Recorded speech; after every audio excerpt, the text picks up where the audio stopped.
Next topic tautomerism and very very important. मैं फिर से ये कहूंगा कि बेटा थोड़ा सा अच्छे से ध्यान दीजिएगा, क्योंकि ये जो कॉन्सेप्ट है, ये जो कंडीशन है, थोड़ा सा आपको डेफिनेशन वगैरह जरूर आपको डिक्टेट करवाऊंगा, लेकिन इंपॉर्टेंट कंडीशन क्या है पहले इसको थोड़ा सा समझने की कोशिश करिए कि टॉटोमेरिज्म एक स्पेसिफिक टाइप ऑफ आइसोमेरिज्म का पार्ट बनता है, जिसमें आपको अगर टॉटोमेरिज्म को डिस्कशन करना है तो वहां पर थोड़ा बहुत आपको उसमें रिएक्शन को इनिशिएट करने के लिए मीडियम की जरूरत पड़ती है। हम मैकेनिज्म में सब कुछ ये चीजें देखेंगे। रही बात बेटा, सबसे पहले मैं आइसोमेरिज्म टॉटोमेरिज्म स्टार्ट करने से पहले मैं आइसोमेरिज्म का बेसिक डेफिनेशन जरूर आपको बता दूं, ताकि आगे तो हमें डिस्कस करना ही है।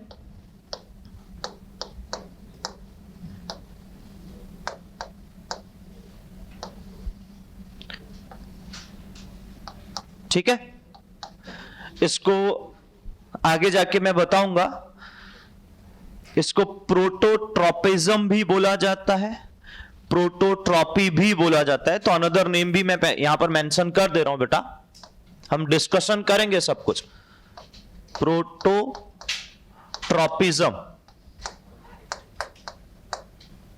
या प्रोटोट्रॉपी,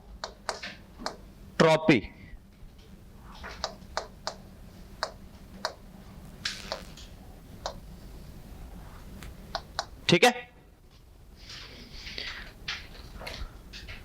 फिर से कहूंगा बेटा ध्यान देना अच्छे से। मैं सबसे पहले थोड़ा सा आइसोमेरिज्म की डेफिनेशन पे आता हूं, ताकि ये आपको कनेक्ट हो कि भाई हम यहां पर टॉटोमेरिज्म जो पढ़ रहे हैं वो आइसोमेरिज्म ही है। तो थोड़ा सा आइसोमेरिज्म की डेफिनेशन पे आ जाते हैं बेटा। मैं थोड़ा सा पहले उस पर ध्यान दूं कि आइसोमेरिज्म होता क्या है। बेसिकली बेटा आइसोमेरिज्म को डिफाइन करने का जो सिंपल वे है, जो आपने पढ़ा होगा, ठीक है, और 9th 10th में भी, स्पेशली 10th में जब आप कार्बन एंड इट्स कंपाउंड पढ़ते हो बेटा, तो वहां पर ये चीजें आपको कंप्लीटली मिलती हैं, ठीक है। तो वहां पर भी आप आइसोमर्स की बात करते हो। तो आइसोमेरिज्म क्या होता है बेटा, आइसोमर्स क्या है वो थोड़ा सा पहले आपको बता दो। ऐसे देखो, अब ध्यान रखिएगा बेटा, यहां इंपॉर्टेंट क्या है कि दो अलग अलग कंपाउंड जिनका मॉलिक्यूलर फॉर्मूला सेम है, मतलब इसका मींस ये पता चल गया कि दो कंपाउंड का स्ट्रक्चर अलग अलग है। तो मैं अगर डेफिनेशन में जाऊं तो हम ये बोलते हैं कि किसी एक कंपाउंड को अगर आप देखो बेटा, उसका एक स्ट्रक्चर देखो, एक दूसरा कंपाउंड देखो, उसका स्ट्रक्चर देखो, दोनों के स्ट्रक्चर में अगर आपको डिफरेंस दिख रहा है, लेकिन दोनों का मॉलिक्यूलर फॉर्मूला सेम है, तो वो एक दूसरे के आइसोमर्स हो सकते हैं। लेकिन आइसोमर्स की कंडीशन क्या है ये आप बताने के लिए जा रहा हूं, ठीक है। तो बोला जाता है molecular formula are same but differ in physical and chemical property on the basis of different structures are called isomers with each other, and the phenomena are called isomerism. I repeat, molecular formula are same, molecular formula are same but differ या but different in physical and chemical property. ये isomerism की definition है, ना कि tautomerism की, क्योंकि isomerism whole है, बहुत बड़ा क्लासिफिकेशन हम पढ़ेंगे आइसोमेरिज्म में, ठीक है। Molecular formula are same but differ और different in physical and chemical property on the basis of different structure, on the basis of different structures, और ऑब्लिक करके अरेंजमेंट लिख लीजिएगा। डिफरेंट स्ट्रक्चर के साथ ऑब्लिक करके अरेंजमेंट मेंशन करिएगा। Got it everyone? समझ पाए ना बेटा मेरी बात को, ठीक है। But different physical and chemical property on the basis of different structures or arrangement are known as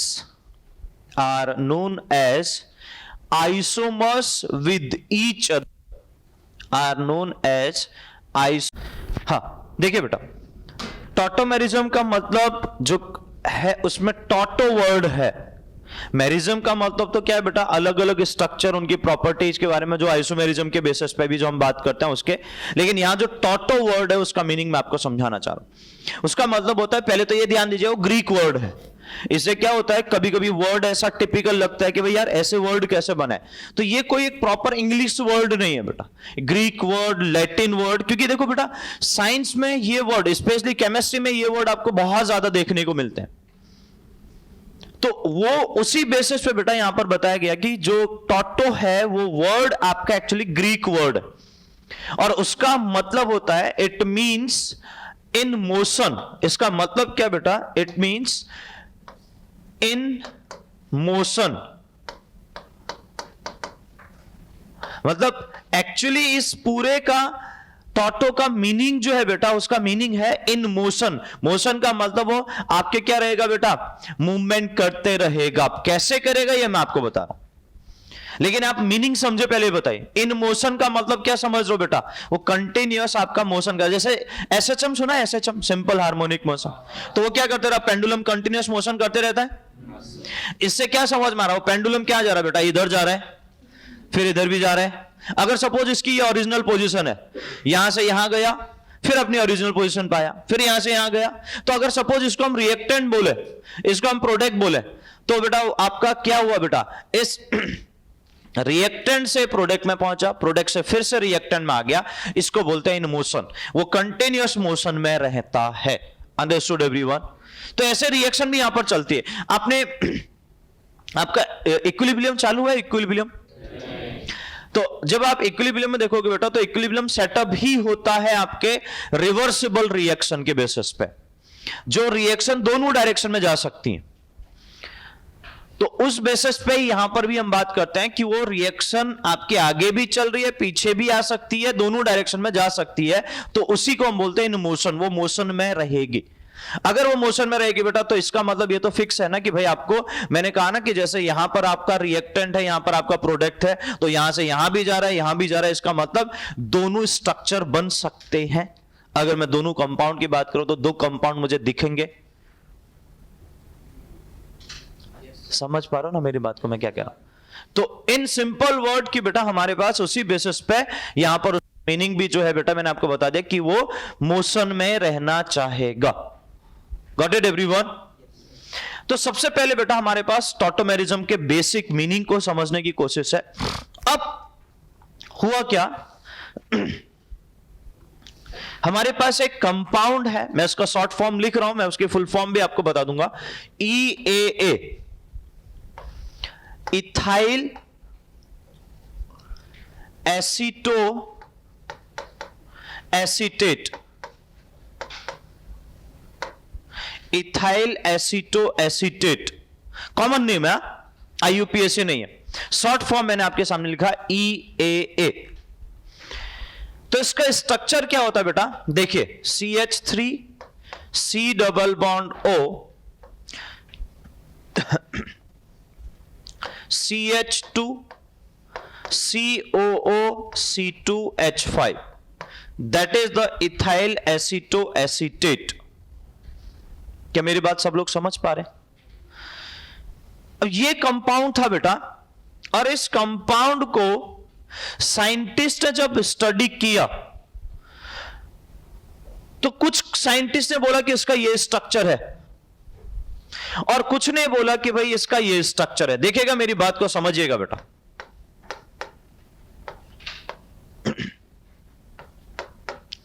कुछ साइंटिस्ट ने बोला कि इसका ये स्ट्रक्चर है, कुछ ने बोला बेटा ये स्ट्रक्चर है, कुछ ने बोला बेटा ये स्ट्रक्चर है। ध्यान देना सब अच्छे से। आई रिपीट, कुछ साइंटिस्ट ने बोला कि भाई ये स्ट्रक्चर है, जो उन्हें स्ट्रक्चर दिया, जो उन्हें बात रखी, उन्हें बोला ये स्ट्रक्चर है। साइंटिस्ट ने बोला कि भाई वो स्ट्रक्चर ऐसा है। अब लड़ाई छिड़ी बेटा, और लड़ाई छिड़ेगी भाई, अगर मैं कह रहा हूं ऐसा स्ट्रक्चर है और आप कह रहे हो ऐसा स्ट्रक्चर है, तो ऑब्वियस है कि भाई यही होगा ना, मुद्दा तो उठेगा कि नहीं नहीं सर स्ट्रक्चर ऐसा होगा। मैं बोलूंगा बेटा स्ट्रक्चर ऐसा होगा। अब हुआ क्या, ये कंडीशन कब हुई? जब एक पर्टिकुलर साइंटिस्ट ने या कुछ साइंटिस्ट ने देखा, तो उनने जब जिस टाइम पे देखा उनको ऐसा स्ट्रक्चर दिखा होगा, तो फिर उस समय ऐसा स्ट्रक्चर उनको नहीं दिखा। तो जिसको ऐसा स्ट्रक्चर दिखा होगा उसने क्या बोला, ये स्ट्रक्चर एग्जिस्ट करेगा। बात सही है बेटा, जो दिखेगा वही तो बोलोगे। अब अगर सपोज करो ऐसे 10 साइंटिस्ट ने यही स्ट्रक्चर देखा, तो वो यही तो कहेंगे नहीं ये स्ट्रक्चर दिखेगा। समझ में आई कि नहीं आई मेरी बात को? अब ऐसे ही बेटा ये देखा गया कि भाई ये स्ट्रक्चर भी ऑब्जर्व हो रहा है, और एक साइंटिस्ट नहीं बहुत सारे साइंटिस्ट ने भी देखा कि ये स्ट्रक्चर भी ऑब्जर्व हो रहा है। तब बात पता चली कि दोनों सही है, कुछ ना कुछ लोचा तो है। अब इसमें क्या लोचा है, ये सब चीजें हमें बेटा यहां पर डिस्कशन करनी। अब जो प्रॉब्लम्स थी वो प्रॉब्लम्स कैसे सॉर्ट आउट हुई, मैं आपको समझाता हूं। वो प्रॉब्लम सॉर्ट आउट हुई कि बेटा अगर आप ध्यान दे रहे हो तो ये ग्रुप तो दोनों में कॉमन है, चेंजेज आए हैं तो केवल यहीं पर। अब ये जो कंडीशन आपको दिख रही है बेटा, ये साफ साफ पता चल रहा है कि ये जो ग्रुप है उसके आजू बाजू में कार्बन है, तो ये तो कीटोन ही होगा। ये तो सबको क्लियर हो रहा है? तो मैं इसको लिख दूं बेटा, ये कीटो है। क्या मैं लिख सकता हूं इसको कीटो? समझे? और यहां अगर आप देख पा रहे हैं तो हम क्या बेटा, डबल बॉन्ड है तो इन लिखते हैं, ये तो सबको पता है ना बेटा। और OH है तो ऑल लिखते हैं। और जब यहां आपका AEIOU वोवेल्स आते हैं बेटा, तो इस अल्फाबेटिकल को आप हटा देते हो। या मैंने आपको सिंपल समझाया बेटा कि जब भी आप सेकेंडरी सफिक्स लगाओगे तो आप प्राइमरी सफिक्स में से ई को रिप्लेस कर दोगे। ये समझाया ना आपको मैंने? तो अगर मैं इसको ई को हटाता हूं तो क्या बनेगा बेटा, मेरा इनॉल बनेगा। तो अब इन प्लस ऑल, तो इनॉल हो जाएगा। ये फॉर्म क्या कहलाएगी बेटा, आपकी इनॉल। अरे समझे ना मेरी बात को, मैं क्या कहना चाह रहा हूं, किस तरीके से मैंने बनाया, क्लियर हो रहा है सबको? तो अब ये जब बात दिखी बेटा कि भाई वहां पर एक कीटो फॉर्म दिख रही है, एक इनॉल फॉर्म दिख रही है, तो फिर साइंटिस्ट ने बोला कि चलो ठीक है भाई, दोनों लोग सही हो सकते हैं स्ट्रक्चर के बेस पे, दिखने के बेसिस पे, कोई दिक्कत नहीं है, हम इनका केमिकल टेस्ट। अब भाई सीधी सी बात है बेटा, कीटोन का केमिकल टेस्ट अलग होगा और इनॉल ग्रुप जहां प्रेजेंट होगा उसका केमिकल टेस्ट अलग होगा। पहले तो आप ये कनेक्ट, मुझे ही बताओ बेटा कि दोनों के में दोनों फंक्शनल ग्रुप अलग अलग हैं, ये तो दिख रहा है ना सबको, हाँ कि ना? अगर अलग है बेटा, मुझे बताइए क्या दोनों का केमिकल टेस्ट अलग होना चाहिए कि नहीं होना चाहिए? तभी तो आप डिफरेंशिएट कर पाओगे कि भाई हमारे पास इनॉल फॉर्म भी एग्जिस्ट करती है और हमारे पास कीटो फॉर्म भी एग्जिस्ट करता है। आप कहो कीटोन कंपाउंड एग्जिस्ट कर रहा है तो आप तभी कह पाओगे जो केमिकली टेस्टेड होगा। अगर सपोज करो बेटा वो इन्वायरमेंट में हमें मिलता ही नहीं, हमें कभी हम बात ही कहें कि एसीटोन की तो बात होती ही नहीं है, हम ये कहें कि एसीटोन नहीं होता है, तो आप कहोगे कि सर क्यों नहीं होता है? तो मैं कहूंगा वो केमिकली टेस्टेड है ही नहीं, वो इस एनवायरमेंट में एग्जिस्ट ही नहीं कर सकता। लेकिन अगर वो एनवायरमेंट में एग्जिस्ट कर रहा है तो इसका मतलब उसको उसके एक्चुअल टेस्ट जो कीटोन ग्रुप के होने चाहिए वो दिखाने चाहिए कि नहीं दिखाने चाहिए, हाँ कि ना? समझे कि नहीं समझे? तो इससे ये समझ में आ रहा है कि बेटा उसको वो टेस्ट अगर वो दिखा रहा है तो इसका मतलब यह है कि भाई वो एग्जिस्ट करे, यस और नो। और अगर बेटा हमारे पास इस कंपाउंड का टेस्ट मिल रहा है तो बेटा वो कंपाउंड भी एग्जिस्ट करेगा। बात समझ में आ रही ना सबको मैं क्या कहना चाह रहा हूं? तो इन सिंपल वर्ड पहले पॉइंट को कनेक्ट करने की कोशिश करिए बेटा कि दोनों कंपाउंड अगर एग्जिस्ट करेंगे, दोनों को केमिकल टेस्ट दिखाना पड़ेगा, तभी मैं कहूंगा कि बेटा हमारे पास दोनों कंपाउंड एग्जिस्ट कर रहे हैं। बात समझ में आई कि नहीं आई? अगर केमिकल टेस्ट नहीं दिखाएंगे, उनके रिएक्शन वो नहीं शो कर रहे हैं, तो इसका मतलब फिर मेरे लिए एक ही कंपाउंड है ना। अगर यही केवल एग्जिस्ट करेगा तो केवल इसी का टेस्ट दिखेगा, इसका नहीं दिखना चाहिए। तो ये देखा गया कि कंपाउंड में इसका टेस्ट भी मिला और कंपाउंड इसका टेस्ट भी दे रहा है। इस फंक्शनल ग्रुप के बेस पे जो टेस्ट होता है, कौन से होते हैं इस पर अपने को नहीं जाना है, हम अभी वहां नहीं जा सकते हैं, बिकॉज वो कंप्लीटली रिएक्शन मैकेनिज्म का पार्ट है। लेकिन इतना तो आप समझ सकते हो कि बेटा दो अलग अलग फंक्शनल ग्रुप कंटेन कर रहे हैं, दो अलग अलग फंक्शनल ग्रुप वाले कंपाउंड हैं, तो दोनों की केमिकल रिएक्शन कहीं ना कहीं तो डिफरेंशिएट करेगी कि दो अलग अलग कंपाउंड है। क्या मेरी बात समझ पा रहे हैं बेटा सब? यस और नो? और अगर ऐसा होगा तो ऑब्वियस है कि बेटा फिर वो दोनों कंपाउंड एग्जिस्ट करने चाहिए कि नहीं करने चाहिए, बताओ भाई। दोनों अगर केमिकल टेस्ट दिखा रहे हैं तो दोनों का एग्जिस्टेंस पॉसिबल है कि नहीं है? अगर है तो ऑब्वियस है कि बेटा फिर मैं ये कहूंगा कि भाई दोनों एग्जिस्ट करेंगे। Got it everyone? समझ पाए मेरी बात को अच्छे से कि नहीं? समझ पाए कि नहीं समझ पाए? यस और नो? तो साइंटिस्ट ने यही देखा बेटा कि साइंटिस्ट ने सबसे पहले ये ऑब्जर्व किया कि भाई उनमें वो केमिकल टेस्ट करके ये पता किया क्या ये सच में जो दो अलग अलग साइंटिस्ट का जो एक जोन बन चुका है कि कुछ कह रहे हैं ये स्ट्रक्चर होगा, कुछ कह रहे हैं ये स्ट्रक्चर होगा, क्या वो सही है? तो कंक्लूजन ये निकाला कि भाई वो दोनों के टेस्ट दिखा रहा है, और दोनों के टेस्ट दिखा रहा है इसका मतलब वो दोनों स्ट्रक्चर एग्जिस्ट कर रहे हैं। और रही बात, सबसे अच्छी बात ये कि मैंने आपको ये बोला कि बेटा वो यहां से यहां भी जा रहा है और वो यहां से यहां भी आ रहा है। ऐसा नहीं कि केवल यही कंपाउंड दिख रहा है, और ऐसा भी नहीं कि केवल यही कंपाउंड दिख रहा है, और ऐसा भी नहीं कि एक ही टाइम पे केवल यही कंपाउंड दिख रहा है। एक टाइम पे दोनों कंपाउंड भी आपको दिख सकते हैं, कभी ये दिखेगा कभी ये दिखेगा। हां, एक टाइम पे दोनों कंपाउंड दिखने का मतलब यह है कि आप जब देखोगे तो एक कंपाउंड दिख रहा है, लेकिन दूसरे ने जब देखा सेम टाइम पे, मतलब हो सकता है कि आफ्टर 1 मिनट तक आपने ये कंपाउंड देखा, 1 मिनट बाद किसी दूसरे ने देखा तो उसको ये कंपाउंड भी दिखना स्टार्ट हुआ। तो मैं ये तो नहीं कहूंगा कि बेटा फिर ये कंपाउंड एग्जिस्ट नहीं कर रहा है। Is that clear everyone? तो जब टेस्ट दोनों का मिला बेटा तो साइंटिस्ट ने बोला कि ये कंपाउंड इंटर कन्वर्टेबल है। क्या है बेटा? मतलब उनमें आपस कन्वर्जन होते रहता है, वो एक दूसरे एक फॉर्म से दूसरे फॉर्म में कन्वर्ट होते रहते हैं। तो इस टाइप के कंडीशन को उसने नाम दिया। ये साइन भी आपको ये बता रहा है कि बेटा ये इंटर कन्वर्टेबल दिखाएगा। तो ये कंपाउंड एक दूसरे के क्या थे बेटा? Inter convertible. कैसे थे बेटा? Inter convertible. इंटर कन्वर्टेबल का मतलब समझ लो बेटा कि कीटो से इनॉल फॉर्म बनना, इनॉल से कीटो फॉर्म बनना, ये चलते रह रहा था, ये कंटिन्यूअस चलते रह रहा था। तो उनको बोला गया है बेटा कि वो इंटर कन्वर्टेबल है। Got it everyone? समझ पाए ना बेटा मेरी बात को? जब ये कंडीशन दिखी बेटा कि इंटर कन्वर्टेबल है, तो ऑब्जर्व हुआ कि भाई हमारे पास दोनों कंपाउंड एग्जिस्ट कर रहे हैं और दोनों कंपाउंड का भी हमें मिला, तो ये प्रूफ हुआ कि यहां दोनों कंपाउंड रहेंगे, और दोनों कंपाउंड का कन्वर्जन हमें मिल रहा था इंटर कन्वर्टेबल की वजह से। अब इंटर कन्वर्टेबल मतलब यहां से यहां जाना, यहां से यहां जाना। तो अब बताओ रिएक्शन मोशन में है कि नहीं है? बताओ चलो। ये तो अब समझ में आ रहा होगा कि मोशन में मैं जो कहा था वो बात समझ में आ रही है। तो जाके बेटा इसके लिए वर्ड यूज हुआ टॉटोमेरिज्म। तो बोला कि ये एक दूसरे के टॉटोमर्स हैं, tautomers with each other, and the phenomena called tautomerism. इसलिए क्या बोला गया बेटा? टॉटोमेरिज्म बोला गया। Got it everyone? समझे? क्लियर हुआ?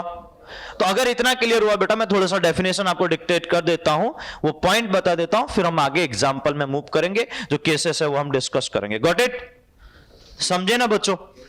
ठीक है, चलिए तो अब थोड़ा सा डेफिनेशन पे आ जाते हैं बेटा।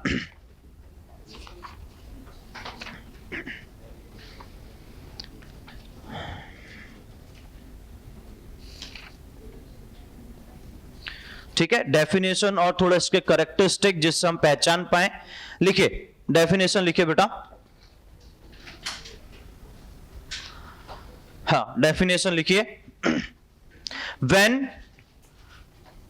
when a compound exists, when a compound exists in two forms, when a compound exists in two form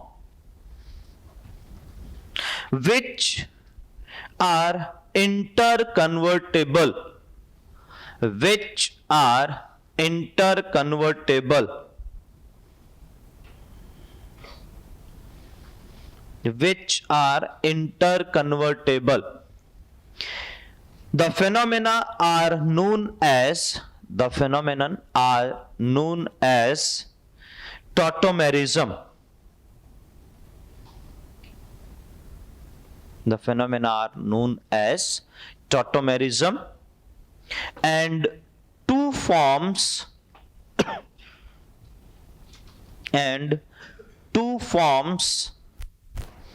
are called tautomers.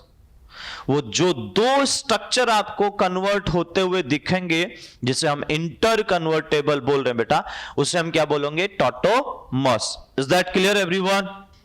समझे? अरे समझे? हाँ. अब लिखिए नेक्स्ट पॉइंट बेटा, करेक्टरिस्टिक्स. इसके करेक्टरिस्टिक्स भी लिख लीजिए, क्योंकि इसी से आप पहचानोगे, इसी से आप कंप्लीटली पहचानोगे. करेक्टरिस्टिक्स में पहला लिखिए बेटा, हाँ पहला लिखिए, tautomeric forms are real and can be separated. Tautomeric forms are real and can be separated. तो ये बात समझ में आ रही बेटा कि हम ये जो बात कह पा रहे हैं, अगर दोनों के दोनों स्ट्रक्चर एग्जिस्ट करेंगे तभी तो केमिकल टेस्ट दे पाएंगे. हाँ कि ना? समझ पा रहे हैं ना बेटा क्या कह रहा हूं मैं? दोनों के दोनों स्ट्रक्चर एग्जिस्ट करेंगे तो ही तो केमिकल टेस्ट देंगे. अगर सपोज करो एक हमारा इमेजिनरी स्ट्रक्चर हो जाए तो फिर तो केमिकल टेस्ट देगा क्या? क्योंकि केमिकल रिएक्शन तो रियल है ना बेटा. हाँ कि ना? तो इसके एक ही चीज समझ में आ जानी चाहिए बेटा कि ये यहां पर दोनों के दोनों स्ट्रक्चर रियल हैं. बात समझ में आई कि नहीं आई? अब मैं थोड़ा सा कंपेयर जरूर करूंगा बेटा. जबकि हमने रेजोनेंस में भी ये बोला था कि वो एक दूसरे में स्ट्रक्चर में इंटर कन्वर्टेबल थे, बट वो हाइपोथेटिकल थे, यानी इमेजिनरी था. बोलो हाँ के ना? बात समझ लो? कनेक्ट हुई मेरी बात? क्या काम है ना? वो भाई साहब बताएंगे क्या काम है ना. लास्ट. हाँ बता क्या काम है ना? बोल भाई. अरे मैंने दोनों में डिफरेंस बताया अभी. किसमें डिफरेंस बताया मैं पूछ रहा हूं. ये तो दोनों स्ट्रक्चर एग्जिस्ट कर रहे हैं, मैं इनकी बात नहीं कर रहा हूं. मैंने दो चीजों में डिफरेंस बताया, कौन रियल होता है कौन इमेजिनरी होता है. किसमें बताया? अरे नाम क्या बताए मैं ये पूछना चाह रहा हूं बेटा. हाँ तो ध्यान देना बेटा, अभी तेरे सामने बोल रहा हूं तो 2 मिनट पहले की चीजें तुझे याद नहीं रह रही क्या? तेरे सामने तो बोला, कोई अलग तो बोल नहीं रहा हूं. तो ध्यान यहां रखेगा तो पता चलेगा ना कि क्या चल रहा है क्या कर. इतना बोलने के बावजूद भी तुझे यह समझ में नहीं आता कि भाई हम इतनी बार बोल चुका हूं कि ध्यान दो चीजों को. अगर आपको बता रहा हूं तो आपको कनेक्ट करो क्या करो.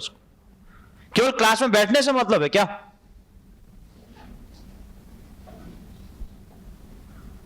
थोड़ा तो शर्म करो यार बेटा. इतना बोलने के बावजूद भी बस क्लास में बैठना है.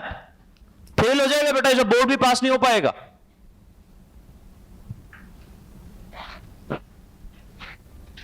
जिंदगी बर्बाद तेरी होगी, ध्यान रखना. तो बात यही बेटा कि मैं ये कहना चाह रहा हूं फिर से कि टॉटोमेरिज्म में जो दो स्ट्रक्चर आपको मिल रहे हैं वो रियल हैं, क्योंकि वो दोनों के दोनों केमिकल टेस्ट दे रहे हैं. ठीक है, वो दोनों के दोनों केमिकल टेस्ट दे रहे हैं तो वो रियल है.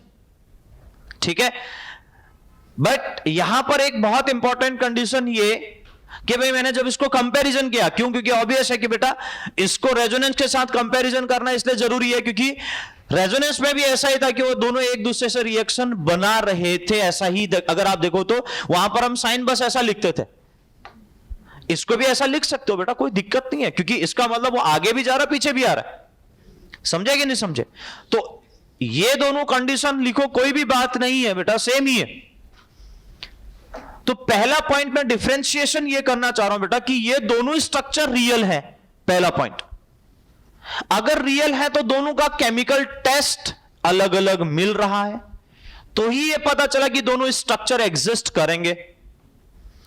जबकि रेजोनेंस में एक ही कंपाउंड के दो अलग अलग स्ट्रक्चर भले ही दिख रहे थे बेटा, लेकिन दोनों के दोनों इमेजिनरी स्ट्रक्चर थे, क्योंकि केमिकल टेस्ट ये दोनों के दोनों सेम ही दिखा रहे थे। क्या मेरी बात समझ में आई? तो अब आप अगर इंटर कन्वर्टेबल भले ही हो लेकिन केमिकल टेस्ट सेम दिखाएं तो क्या कहोगे कि रेजोनेंस हो रहा है। देखो ये पॉइंट भी थ्योरेटिकल पॉइंट भी बनते हैं।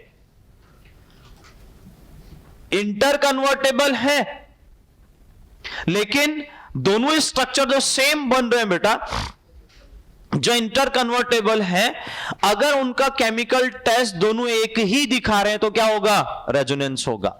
लेकिन अगर स्ट्रक्चर इंटर कन्वर्टेबल है और दोनों के दोनों केमिकल टेस्ट अलग अलग दिखा रहे हैं तो क्या होगा?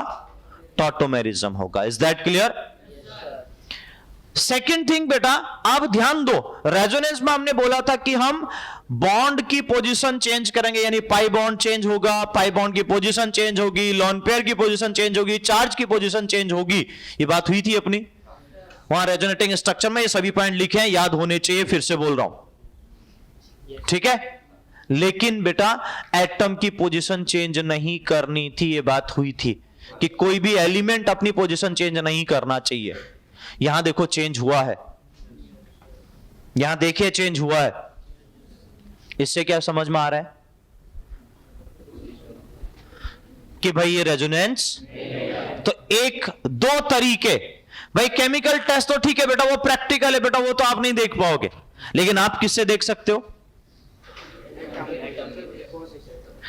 अगर अब आपको याद हो बेटा, तो मैंने ऐसे बहुत सारे क्वेश्चन बनाए भी थे, सीट में भी दिए थे, आपके क्वेश्चन एग्जाम में भी आए थे कि वो एटम अपनी पोजीशन चेंज कर रहा था। तो आप कहते कि सर इसमें रेजोनेंस कैसे नहीं होगा? तो मैंने बताया था कि बेटा वो पॉइंट याद हो तो ये चीजें समझ में आ जानी चाहिए। तो आज समझ में आ रहा होगा कि बेटा पोजीशन चेंज हो गया, फिर उसको हम टॉटोमेरिज्म के नाम पर रखेंगे। Understood everyone? It is not a resonating structure. तो वो रेजोनेटिंग स्ट्रक्चर की बात नहीं कर पाएगा क्योंकि वहां एटम की पोजीशन चेंज होनी नहीं चाहिए। लेकिन अब ध्यान दो बेटा, यहां एटम की पोजीशन चेंज हुई तो फिर वो टॉटोमेरिज्म ही कहलाएगा, वो टॉटोमेरिज्म का पार्ट बन जाएगा। मतलब अब मैं ऐसा नहीं कह रहा हूं कि बेटा ध्यान दीजिएगा कि हर हमेशा एटम की पोजीशन चेंज हो तो टॉटोमेरिज्म ही होगा। समझे कि नहीं समझे? मैं बात कर रहा हूं कि कॉन्जुगेशन जैसा दिख रहा है आपको, कॉन्जुगेशन दिखने के बाद आप ये कह रहे हो कि रेजोनेंस हो रहा है, बट रेजोनेंस हो रहा है तो एटम की पोजीशन चेंज नहीं होनी चाहिए। अगर पोजीशन चेंज हो रही तो रेजोनेंस नहीं है। समझे कि नहीं समझे? अभी हम मैकेनिज्म में आएंगे तो और ज्यादा आपको क्लियरिटी मिलेगी। क्या इतनी बात सबको समझ में आई? सो इन सिंपल वर्ड कि बेटा इस पूरे पॉइंट को अगर अच्छे से आप समझे तो टॉटोमेरिज्म की मेन कैरेक्टरिस्टिक प्रॉपर्टीज का ये पहला पॉइंट बेटा कि आपको वो रियल होता है, वो इमेजिनरी नहीं होता है, बिकॉज दोनों स्ट्रक्चर रियली एग्जिस्ट करते हैं और उनका दोनों का केमिकल टेस्ट अलग अलग होता है। Is that clear everyone? अरे समझे? ठीक है, हम नेक्स्ट पॉइंट पे आते हैं बेटा, पॉइंट नंबर 2 लिखिए। इसी के बेसिस पे जो अभी मैंने आपको समझाया उसी के बेसिस पे ये पॉइंट है। Tautomerism arises due to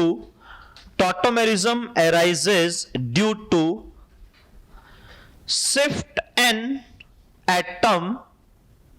Tautomerism arises due to shift an atom, bracket में लिख लेगा generally H positive. Tautomerism arises due to shift an atom, bracket में लिख लीजिएगा generally H positive, bracket close. Hence, it is also known as prototropism or prototropy. Hence, it is also known as prototropism और prototropy. तो ये नाम अब समझ में आ रहा है क्योंकि अभी तक मैंने नहीं बताया था। अब समझ में आ रहा है? अगर मैं आपसे पूछूं व्हाट इज द प्रोटोट्रॉपिज्म तो आप क्या कहोगे? Shifting of H positive. समझे कि नहीं समझे? H पॉजिटिव का शिफ्टिंग होना। तो वो क्या कहलाएगा बेटा? आपका प्रोटोट्रॉपिज्म। क्योंकि प्रोटोट्रॉपिज्म में आपको लिखा है भी है ब्रैकेट में generally H positive. H positive का मतलब क्या होता है? प्रोटॉन ही होता है, हाँ कि ना? ये उसी से वर्ड बना है बेटा, प्रोटो मतलब प्रोटॉन का प्रोटो वर्ड उठाया है। प्रोटॉन का शिफ्टिंग होना, एक जगह से दूसरी जगह जाना, that is known as prototropism. Understood everyone? समझ पाए ना मेरी बात को सब लोग? और उसी को हम प्रोटोट्रॉपी भी बोलते हैं, दोनों सेम कंडीशन है। Got it everyone? ठीक है, पॉइंट नंबर 3 लिखे बेटा। टॉटोमेरिज्म, ठीक है, टॉटोमेरिज्म ये हम आगे क्लासिफिकेशन में भी देखेंगे, बट यहां पर आपका पॉइंट आ रहा है, करेक्ट बता रहा हूं आपको। Tautomerism is a structural isomerism. Tautomerism is a structural isomerism and different from tautomerism is a structural isomerism and different from functional isomerism. Different from functional isomerism. हम आगे जाके आइसोमेरिज्म का जब क्लासिफिकेशन पढ़ेंगे बेटा, ये सब टाइप आएंगे तो फंक्शनल क्या होता है वहीं पर डिस्कस करेंगे, लेकिन कैरेक्टरिस्टिक प्रॉपर्टी तो मैंने आपको बताया, ठीक है ना? तो ये एक स्ट्रक्चरल आइसोमेरिज्म का पार्ट है। अब ध्यान दो, यहां पर अच्छे से समझना कि दोनों के दोनों स्ट्रक्चर अलग अलग हो गए बेटा। दिख रहा है ना स्ट्रक्चर अलग अलग? यस और नो? अगर स्ट्रक्चर डिफरेंट है तो बेटा हमारे पास स्ट्रक्चरल आइसोमेरिज्म कहलाएगा। बट यहां पर हम ये नहीं कहेंगे कि फंक्शनल ग्रुप चेंज हुआ है तो फंक्शनल आइसोमेरिज्म लिख दे। It is not a functional isomerism, ये ध्यान रखिएगा, क्योंकि आगे जाके फंक्शनल आइसोमेरिज्म को जब हम कनेक्ट करेंगे तो वो डिफरेंट वे में कनेक्ट करेंगे। Point number 4,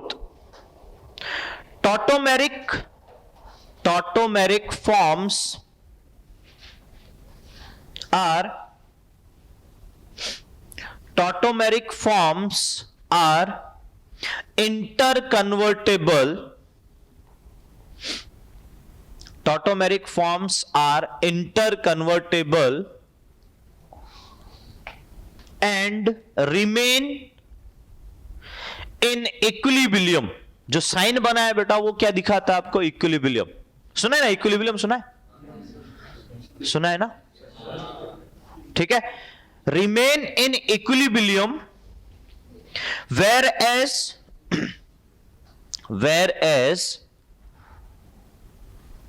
as functional isomerism independent existence. Functional isomerism independent existence. देखो बच्चों, ये बात बहुत अच्छी है और ये समझना भी बहुत जरूरी है कि टॉटोमेरिज्म मैंने आपको लिख दिया स्टार्टिंग से कि इंटर कन्वर्टेबल है। मतलब एक स्ट्रक्चर से दूसरे स्ट्रक्चर में वो कन्वर्ट हो रहा है बाय अ स्पेसिफिक पाथ, जहां पर वो इक्विलिब्रियम को सेटअप कर सकता है अगर रिवर्सिबल साइन है तो। बात समझ लो? जबकि फंक्शनल आइसोमेरिज्म का जो एग्जिस्टेंस है वो इंडिपेंडेंट है। मतलब उसमें आप ये नहीं कह सकते हो कि भाई हमारे पास वो एक दूसरे में इंटर कन्वर्टेबल की वजह से बने। बात समझ रहे? बात समझ रहे? मतलब आप फंक्शनल आइसोमेरिज्म में कभी भी ये नहीं कहोगे कि वो एक दूसरे से हमारे पास किस बेसिस पे बने कि एक दूसरे से इंटर कन्वर्टेबल की वजह से बने। नहीं, ये स्टेटमेंट फंक्शनल के लिए गलत हो जाएगा, जबकि ये स्टेटमेंट टॉटोमेरिज्म के, और ये आप देख रहे हो आपके सामने कंडीशन है। वो इंटर कन्वर्ट किस बेसिस पे हुए बेटा? क्यों? क्योंकि एक स्ट्रक्चर दूसरे स्ट्रक्चर में कन्वर्ट होना चाह रहा है, इसलिए इंटर कन्वर्टेबल कंडीशन है। कीटो से इनॉल फॉर्म बनी तो बेटा हमारे पास इंटर कन्वर्टेबल है, लेकिन वहां पर बेटा हमारे पास इंटर कन्वर्टेबल नहीं होगा। तो पहले तो यह समझ जाइए कि फंक्शनल आइसोमेरिज्म इंटर कन्वर्टेबल नहीं होने चाहिए। तो इसलिए क्या है बेटा, फंक्शनल आइसोमेरिज्म और दोनों एक दूसरे से अलग है। Got it everyone? समझ पाए ना मेरी बात को सब लोग? यस और नो? अगर इतना समझे बेटा तो थोड़ा सा मैं अब आपको 1 बाय 1 जो पॉइंट है वो बताते हुए चलूं और आपको क्लियर होना चाहिए। वैसे तो मैंने बोल दिया, फिर भी मैं आपको एक बार डिफरेंस रिपीट कर दूं कि टॉटोमेरिज्म और रेजोनेंस में डिफरेंस क्या होगा। पॉइंट बेटा मैंने आपको बोला था कि टॉटोमेरिज्म में एटम की शिफ्टिंग होती है जबकि रेजोनेंस में नहीं होती। ये बात सबको क्लियर है? टॉटोमेरिज्म रियल है कि हाइपोथेटिकल है? रियल है। और अगर मैं रेजोनेंस की बात करूं तो क्या है बेटा? वो हाइपोथेटिकल कंडीशन दिखाता है। और ये क्यों दिखाता है ये मैंने आपको समझाया था, उसकी जरूरत क्यों पड़ी ये भी आपको बताया। तीसरा पॉइंट बेटा, इनको हम टॉटोमेरिज्म को क्या हम कोई केमिकल टेस्ट से सेपरेट आउट कर सकते हैं दोनों स्ट्रक्चर को? बिल्कुल कर सकते हैं। जबकि हम रेजोनेंस में उसको कोई केमिकल टेस्ट से सेपरेट आउट नहीं कर पाएंगे क्योंकि दोनों स्ट्रक्चर हमारे पास क्या है? सेम है। सही है कि नहीं है? तो यही डिफरेंस है बेटा। अगर ये 3 डिफरेंस आप समझ जाओ तो आप टॉटोमेरिज्म और रेजोनेंस को सेपरेट कर पाओगे। और जो नहीं समझा, मैं फिर से बोल रहा हूं, तो ध्यान देना, आगे जाके उसको टॉटोमेरिज्म और रेजोनेंस सेम दिखना स्टार्ट हो जाता है। ये मैं सामने से भी बोल दे रहा हूं कि आगे जाके फिर उसको टॉटोमेरिज्म और रेजोनेंस सेम दिखेगा। और ये आपने की हुई है। क्यों? मैंने तो चिल्ला चिल्ला के बोला था कि बेटा एटम की पोजीशन चेंज नहीं होनी चाहिए, लेकिन उसके बाद जैसे ही एग्जाम में क्वेश्चन दिए तो आप आके ये पूछना स्टार्ट हुए, सर ये रेजोनेंस क्यों नहीं बना रहा है? तो जितने मेरे पास आए थे बेटा, मैं उनको तो ये बोला कि पहले ये तो देखो कि एटम की पोजीशन सेम है कि चेंज हो रही। अगर चेंज होगी फिर तो रेजोनेंस रहा ही नहीं ना। हाँ कि ना? अब जब मैं इतनी बार इन चीजों को रिपीट करता हूं तो कम से कम ये परमानेंटली अपने दिमाग में सेट हो जाना चाहिए कि भाई रेजोनेंस की इंपॉर्टेंस कितनी ज्यादा है अगर हम उन पॉइंट को क्लियर नहीं करते हैं। तो कोई भी इफेक्ट, मैंने आपको बोला था, ये ध्यान रख, ये कहना चाह रहा हूं, कोई भी इफेक्ट आपको तभी इंपॉर्टेंस दिखा पाएगा, आपको तभी समझ में आ पाएगा जब उसके पॉइंट्स आपको कंप्लीटली क्लियर हो। अगर आपको क्लियर नहीं है बेटा तो ऑब्वियस है कि मैंने आपको बोला कि अभी तो क्या है, धीरे धीरे उस पड़ाव पर आप मूव करो जहां पर अब तीनों इफेक्ट एक साथ आपके आने वाले हैं। सोचना किस तरीके से ये आप पर डिपेंड करता है। ये मैंने तो कंडीशन सब कुछ बता रखी है कि कहां से किस तरीके से सोचना है, किसको पहले सोचना है, किसको सेकंड नंबर पर सोचना है, किसको लास्ट सोचना है, ये सब कुछ आपको बता रखा है। आपको देखना है कि वहां पर कॉन्जुगेशन है तो रेजोनेंस होगा, यानी प्लस एम माइनस एम की बात करोगे या प्लस आर माइनस आर की बात करोगे तभी जब कॉन्जुगेशन दिखेगा। अब ये सब चीजें ढूंढना अपने को आना चाहिए ना। मतलब ऐसा नहीं होना चाहिए कि उसके बाद हमें सर ये पता ही नहीं चल पा रहा कि यहां रेजोनेंस है कि नहीं है। ये दिक्कत फिर तुम्हारी है, ये दिक्कत मेरी नहीं है। क्यों? क्योंकि मैं चिल्ला चिल्ला के बोल चुका हूं बेटा कि अगर कॉन्जुगेशन दिख रहा है तो रेजोनेंस तो होगा ही होगा, उसमें कोई डाउट ही नहीं है। लेकिन फिर भी हम नहीं सोच रहे हैं, या फिर भी हम ये कंफ्यूजन में रह रहे हैं कि हम सर कैसे सोचें। ये मैंने आपको बोला, ये दिक्कत फिर आपकी है। फिर इसमें मैं कुछ नहीं कर पाऊंगा क्योंकि मैंने इतनी बार बोल दिया। फिर इससे तो साफ साफ समझ में आता है कि भाई आप लोगों को मेरी बातें वो समझने में आप वो पॉइंट को अंडर एस्टिमेट करो तो ऑटोमेटिकली क्या होगा बेटा, आप खुद ही कंफ्यूजन में रहोगे। अदरवाइज स्ट्रेट फॉरवर्ड पॉइंट है। कोई भी कंपाउंड दिया है तो उसमें आपको बोलने वाला थोड़ा है कि भाई इसमें ये इफेक्ट लग रहा है। अगर उसने बोल दिया कहानी वहीं खत्म हो जाएगी ना बेटा, फिर तो सब कुछ बता दिया ना उसने ना। तो अगर कोई कंपाउंड दिया है, कोई स्ट्रक्चर दिया है बेटा, उस पर डिसाइड आपको करना है ना कि रेजोनेंस होगा कि नहीं होगा। अब रेजोनेंस की कंडीशन आपको पता होगी तो पता चलेगा रेजोनेंस होगा कि नहीं होगा। समझे कि नहीं समझे? ठीक है ना। अब वो कहते हैं ना कि बेटा हम नहीं करना चाहते हैं तो फिर बेटा जिंदगी में 10 बार 50 बार पढ़ लो ना, या डंडा मार के पढ़वा लो ना, तब भी समझ में नहीं आएगा। ये बात तो फैक्ट है। लेकिन अगर एक बार दिल से अगर कनेक्ट होना चाहते हैं, हम दिल से करना चाहते हैं, तो बेटा वो एक बार भी पढ़ोगे तब भी 80% समझ में आएगा, क्योंकि चीजें टिपिकल नहीं है। ठीक है ना। हम अगर उसको बहुत अच्छे से कनेक्ट करें तो चीजें बहुत सिंपल हैं, और चीजें अपने आप सेपरेट भी कर रही हैं कि भाई अगर रेजोनेंस है तो उसकी कंडीशन क्या है, इंडक्टिव इफेक्ट है उसकी कंडीशन क्या है, हाइपर कॉन्जुगेशन है उसकी कंडीशन क्या है। तो सब कुछ आपको प्रॉपरली बताया। ये सब चीजें एक साथ आएंगी। मैं आपको फिर से बोलना चाह रहा हूं, दिमाग आपको लगाना है, कंडीशन आपको चलानी है। जब तक आप दिमाग नहीं चलाओगे तब तक क्वेश्चन नहीं बनेंगे। फिर यह मत समझना रट के काम चलेगा। क्योंकि ऑर्गेनिक में याद रखना कम है, समझना ज्यादा है। ये शायद आपको भी रियलाइज हो चुका होगा कि भाई अगर मैंने आपसे बोला कि बेटा आपको सबसे पहले आपको इंडक्टिव इफेक्ट की बात करें तो प्लस आई माइनस आई का ऑर्डर याद रखने के लिए बोला, उसके अलावा मैंने कोई भी पॉइंट आपको याद रखने के लिए बोला, जितने भी पॉइंट्स बताए वो सब समझाए, तब जाके बेटा अब आप उनको दिमाग में रख पाओगे और रिपीट करोगे, उसको कनेक्ट करोगे तो ऑटोमेटिकली वो माइंड में सेट हो जाएंगे। याद रखना कौन सा है, केवल ऑर्डर कि इंडक्टिव इफेक्ट का प्लस आई का ऑर्डर क्या है, माइनस आई का ऑर्डर क्या है, वो याद रखना। Same plus M minus M order याद रखना, ठीक है। बाकी सब जगह प्रॉपरली लॉजिक है, अगर आप लॉजिक समझे तो। अब नहीं समझे तो फिर तो बात यही आई बेटा कितना भी कुछ कर लो वो अपने को कनेक्ट होने वाला ही नहीं है। तो ऐसे में आपको बोल रहा हूं कि बेटा ये चीज ध्यान दीजिएगा बहुत अच्छे से। Got it everyone? समझे कि नहीं समझे? मैं थोड़ा सा उसी से आगे मूव करता हूं बेटा। यहां पर आगे तरीके से चलना है हमें, मैं आपको लेके चल रहा हूं। देखिएगा ये कीटोन है, सिंपलेस्ट कीटोन, यस और नो? तो ये कीटो ग्रुप इंटर कन्वर्टेबल मेरे पास कुछ ऐसा बनाएगा, ये यस और नो? ठीक है, ये इनॉल फॉर्म बनेगी। तो इस तरीके से बेटा हमारे पास कंडीशन क्या है कि इनॉल फॉर्म कीटो फॉर्म किस तरीके से बन रही है, कौन कितना बनेगा, क्या बनेगा, किस बेस पे बनेगा, वो सब सेकेंडरी पार्ट है बेटा, उस पर अपने को जाना नहीं है, ये ध्यान रखिएगा बहुत अच्छे से। Got it everyone? लेकिन सबसे पहले ये ध्यान रखना बेटा क्या ये इस फॉर्म से इस फॉर्म में कन्वर्ट हो रहा है, जैसे मैंने वहां पर डिस्कस किया था। तो अब इसके लिए बेसिक रिक्वायरमेंट क्या है पहले ये समझने की कोशिश हमें पूरी करनी है। ये थोड़ा सा समझा दो बेटा ताकि आपको कनेक्ट हो। जहां पर C डबल बॉन्ड O हो उससे अटैच जो कार्बन है बेटा इसे हम क्या बोलेंगे, अल्फा कार्बन। ये फंक्शनल ग्रुप मतलब समझ पा रहे ना? और ये कार्बन कौन सा कहलाएगा बेटा, अल्फा कार्बन। अल्फा कार्बन से अटैच मिनिमम एक हाइड्रोजन जिसे हम अल्फा हाइड्रोजन बोल सकते हैं, इसका होना जरूरी है।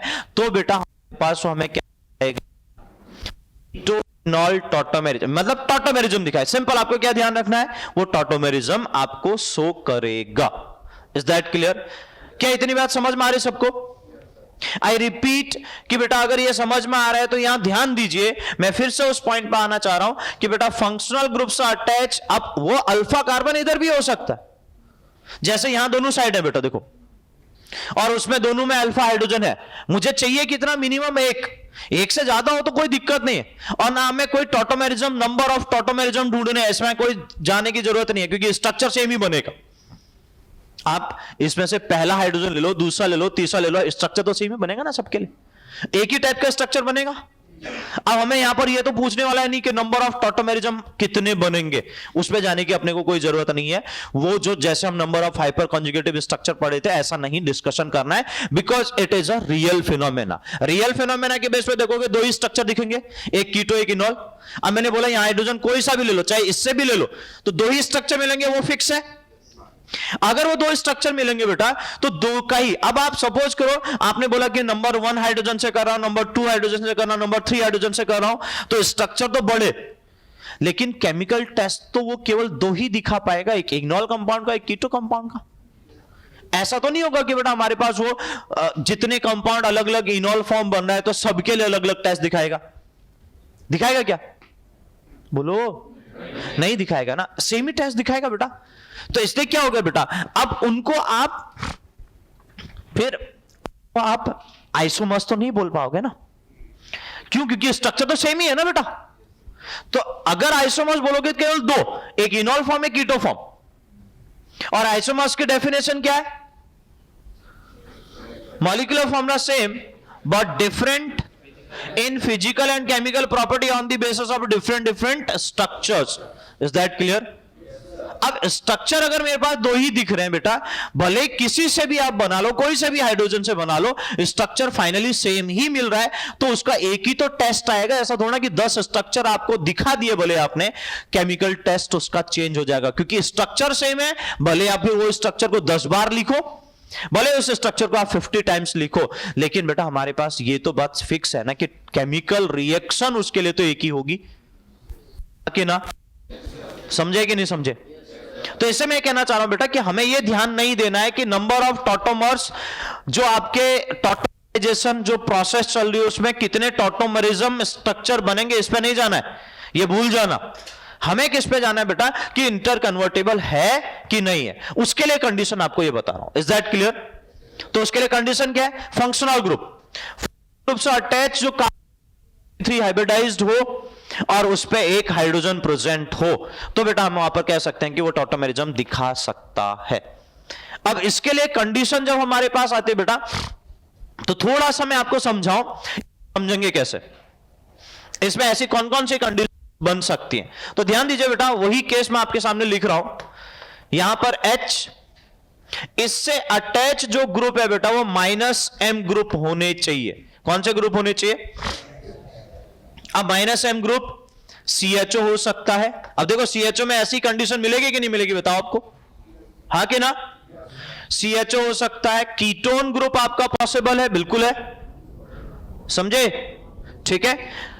साथ में बेटा अगर आप यहां पर बात करो N double bond O single bond O, ये नेगेटिव चार्ज, इस पे पॉजिटिव चार्ज, ऐसा भी पॉसिबल है क्योंकि ये भी -M ग्रुप होता है बेटा। ठीक है। इसके साथ बेटा N डबल बॉन्ड O, ये ग्रुप भी पॉसिबल है।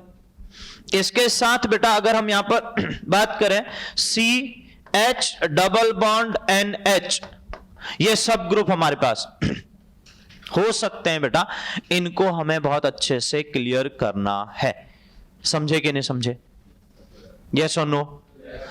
ठीक है। ये सभी कंडीशंस आपको वहां पर टॉटोमेरिज्म के लिए एप्लीकेबल है। इतना समझे? सब लोग कनेक्ट हुआ? इतनी बातें कनेक्ट हुई सबको? ठीक है।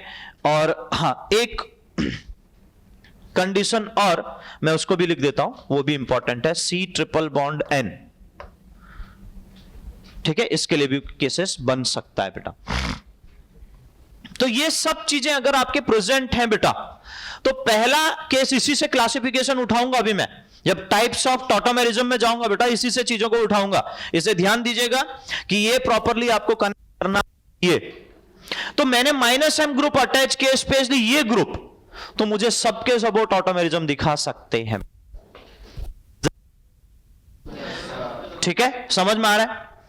तो कंडीशन वही होगी बेटा, वो किस तरीके से कन्वर्ट हो रहा है। अब मैं आपको थोड़ा सा कन्वर्ट करके दिखाता हूं सिंपली किस तरीके, बाद में मैकेनिज्म भी देखेंगे, इसका मैकेनिज्म जरूर यहां पर डिस्कस करूंगा बेटा। क्या केसेस बन क्या रहा है बेटा, आप ध्यान दीजिए। यहां H है, यहां पर C, सपोज करो मैं CHO ले लेता हूं, जो मैंने पहला ही ग्रुप लिखा। ठीक है। तो क्या होगा बेटा, ये क्या करेगा, यहां से इलेक्ट्रॉन खींचेगा। जैसे इलेक्ट्रॉन खींचेगा, इस पर नेगेटिव चार्ज, इस पर सिग्मा पॉजिटिव ऑलरेडी है, ये बॉन्ड इधर टूटेगा। ध्यान दीजिएगा बेटा थोड़ा अच्छे से। ये इलेक्ट्रॉन कार्बन हाइड्रोजन बॉन्ड के इधर अंदर शिफ्ट हुए, ये बॉन्ड ऊपर टूटा। जैसे ही ये बॉन्ड ऊपर टूटा बेटा, तो हमारे पास H पॉजिटिव निकल के सीधे यहां अटैच हो जाएगा। बताइए अब क्या ये ऐसा ही स्ट्रक्चर बनेगा कि नहीं बनेगा, जो आपके सामने ऑलरेडी बनाया था? ये डबल बॉन्ड हो जाएगा और ये C इधर OH आ जाएगा और इधर H तो पहले से अटैच था। बन गया हमारे पास इनोल फॉर्म। समझ पा रहे हैं ना बेटा मेरी बात को? ये डबल बॉन्ड कार्बन हाइड्रोजन के, सॉरी सिंगल बॉन्ड जो कार्बन हाइड्रोजन के बीच में बना है, उसके इलेक्ट्रॉन कार्बन ने अपनी ओर को खींचे तो अंदर शिफ्ट हुए। जैसे अंदर शिफ्ट हुए बेटा, अब ये कार्बन के बीच में, दो कार्बन के बीच में डबल बॉन्ड बनना स्टार्ट होगा, तो बेटा ये कार्बन ऑक्सीजन के बीच में बना हुआ पाई बॉन्ड टूट जाएगा ऑक्सीजन की ओर को। जैसे ही टूटा, इस पे नेगेटिव चार्ज, और ये क्या करेगा बेटा, यहां से H पॉजिटिव रिलीज करेगा, ये H पॉजिटिव सीधे जाके इस पर अटैक कर देगा। तो इस टाइप से इंटर कन्वर्टेबल कंडीशन आपको कंप्लीटली मिल जाएगी। क्या मेरी बात सबको समझ में आ रही है? अरे समझे ना मेरी बात को? ठीक है, इतना क्लियर हुआ?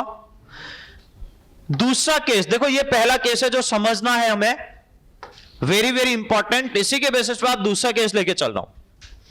अगर ऐसी कंडीशन अटैच हो डायरेक्टली तो हमें पता चल जाए। दूसरा केस ऐसा है कि हमारे पास ऐसी कंडीशन हो लेकिन साथ में एक कॉन्जुगेशन हमें मिल जाए बीच में, और उसके बाद अगर बेटा हमारे पास -m ग्रुप जो लगाए हैं मैंने उनमें से कोई भी लगा दो।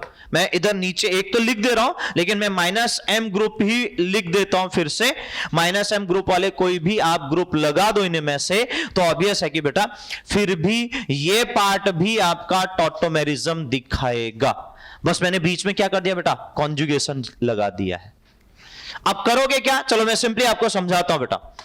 कॉन्जुगेशन लगाए तो होगा क्या बेटा, ध्यान दीजिए, इसी की तरीके से समझना, एक ही स्टेप से समझा रहा हूं। यहां से अंदर शिफ्ट होगा तो यहां नेगेटिव चार्ज, तो यहां पॉजिटिव लाने के लिए बॉन्ड इधर टूटेगा, यहां नेगेटिव चार्ज आ जाएगा ना। जैसे इस पे नेगेटिव चार्ज आए बेटा, ये अंदर शिफ्ट, बॉन्ड इधर टूटेगा, ये H पॉजिटिव आके सीधे सीधे यहां अटैक कर लेगा। तो कॉन्जुगेशन की वजह से क्या हुआ, अब वो रेजोनेंस में भी इन्वॉल्व होना स्टार्ट हुआ। बट हाइड्रोजन की पोजीशन चेंज हुई तो रेजोनेंस नहीं बोल सकते बेटा, बस वो कॉन्जुगेशन में रेजोनेंस जैसा दिखा, बनाना वैसे है जैसे रेजोनेंस है, लेकिन हाइड्रोजन की पोजीशन चेंज हुई, हम रेजोनेंस नहीं बोल पाएंगे। बात समझ में आई। बट कॉन्जुगेशन लार्ज होगा तो भी बेटा हमारे पास टॉटोमेरिज्म की कंडीशन अगर हमें मिल सकती है, हम इनसे चेक करेंगे, अगर मिल रही है तो भी वो टॉटोमेरिज्म दिखाएगा। क्या मेरी बात सबको समझ में आई, पहले बताइए। पक्का एवरीवन, गुड। इतना कनेक्ट हुआ, पक्का हुआ, ये बताए, क्योंकि आगे जाके नहीं तो अगर ये चीजें समझ में नहीं आएंगी आगे जाके ना क्लासिफिकेशन समझ में आएगा और ना बेटा आगे की चीजें कनेक्ट कर पाओगे। तो ये परफेक्ट है सबको, एवरीवन, गुड।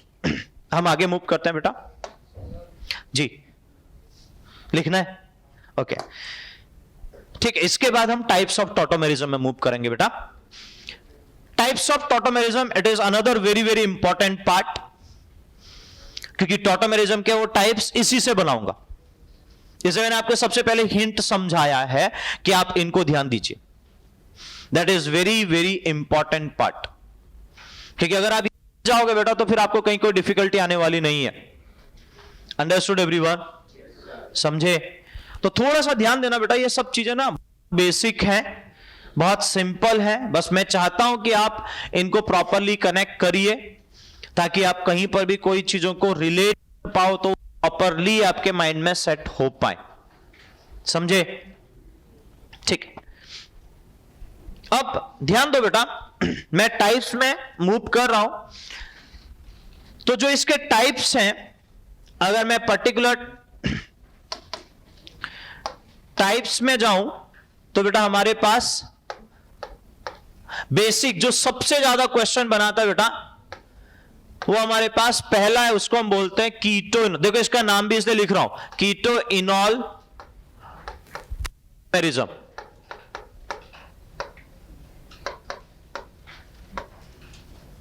ठीक है, जिसमें एग्जांपल ऑलरेडी आपको दिया था, मैं उसी को फिर से रिपीट करके लिख दे रहा हूं बेटा। ठीक है, CH3C double bond O CH3। देखिए वही कंडीशन आ गई, -m ग्रुप लगा है, बताइए जल्दी से, इस sp3 कार्बन के साथ। Got it. तो इंटर कन्वर्टेबल हो जाएगा CH2 double bond COH CH3, समझे। ठीक, ध्यान दीजिएगा बेटा बहुत अच्छे से। दूसरा जो टाइप हमारे पास आता है, अगर मैं ऐसा लिखूं CH3C, मतलब आप देखो, मैं आपको सिंपली जैसे मैं आप बना रहा था, ये पहला तो खैर बता दिया था बहुत डिटेल में, अब मैं आपको थोड़ा सा यहां पर H को लिखते हुए प्रॉपरली बताते हुए चलता हूं। C ट्रिपल बॉन्ड N, ऐसा ही है साइनाइड वाला केस। इसका नाम तो लिखा है ताकि, क्योंकि सबसे ज्यादा क्वेश्चन इसी से बनते हैं जो पहला लिखा है बेटा। मैक्सिमम क्वेश्चन आपको सबसे पहले वाले से दिखेंगे, उसके बाद तो सीधा सीधा सिंपल केस लिख रहा हूं ताकि आपको स्ट्रक्चर दिखे तो आप पहचान पाओ। ठीक है ना। यहां क्या होगा बेटा, यही कंडीशन बनेगी, ये अंदर शिफ्ट होगा, ये बॉन्ड बाहर ब्रेक डाउन होगा, H निकल के सीधे सीधे यहां अटैक कर लेगा। तो इंटर कन्वर्टेबल जो कंडीशन बनी बेटा आपके HCH double bond C double bond NH, ऐसा बन जाएगा, यस और नो? तो ये भी इंपॉर्टेंट कंडीशन है बेटा, इसको भी ध्यान दीजिएगा। तीसरा हमारे पास आता है बेटा जो थर्ड कंडीशन है H और हमारे पास N double bond O and O negative, जो मैंने आपके ग्रुप लिखा था बेटा, ये फिर से अंदर शिफ्ट होगा, ये बॉन्ड इधर टूटेगा, ये H निकल के सीधे सीधे यहां अटैक कर लेगा। तो क्या बन जाएगा बेटा हमारे पास HCH, यहां डबल बॉन्ड आ जाएगा NO, इस पे पॉजिटिव चार्ज, हाँ बेटा, ठीक है। O इधर नेगेटिव, इधर OH और इधर हमारे पास आ जाएगा बेटा फिर से वही पॉजिटिव चार्ज, क्योंकि नाइट्रोजन 4 बॉन्ड बना के बैठा है तो पॉजिटिव चार्ज आना लाजमी है बेटा। ओके, समझे? ठीक, किया, नोट डाउन किया?